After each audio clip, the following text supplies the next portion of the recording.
قدم قدم پہ کانٹے ہیں لہو لہو سفر میرا، مگر یقین کامل ہے خدا ہے رہبر میرا۔ کیسے ہو سکتا ہے کہ غزہ جیسا عظیم سفر ہو اور اس کے اندر مشکلات کا سامنا نہ کرنا پڑے؟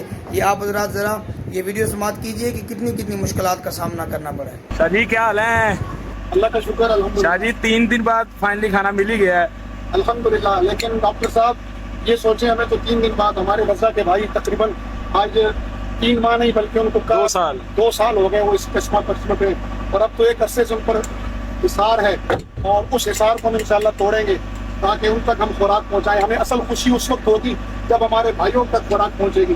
آپ سوچیں 3 دن بعد ہمیں ملی ہے خوراک آج پاکستانی سٹائل کی، تو ہم کتنے خوش ہو رہے ہیں۔ جب ہمارے بھائیوں کو ملے گی اس طرح تو وہ کتنے خوش ہوں گے، اور ان کے خوش ہونے سے اللہ اور اللہ کا رسول کتنا خوش ہوگا۔ بسم اللہ الرحمن الرحیم۔ ماشاء اللہ ماشاء اللہ۔ Wonderful.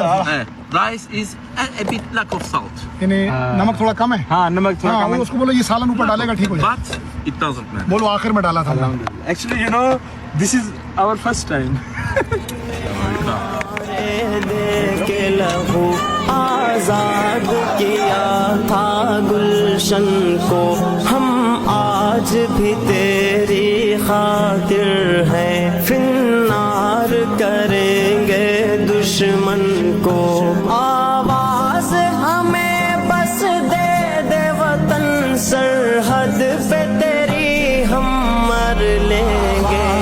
ہماری کون سنے، ہم کس کو یہاں رہبر سمجھے، سب لوگوں کی آنکھوں پر پٹی، کسے اپنا علم ہم دکھلائے۔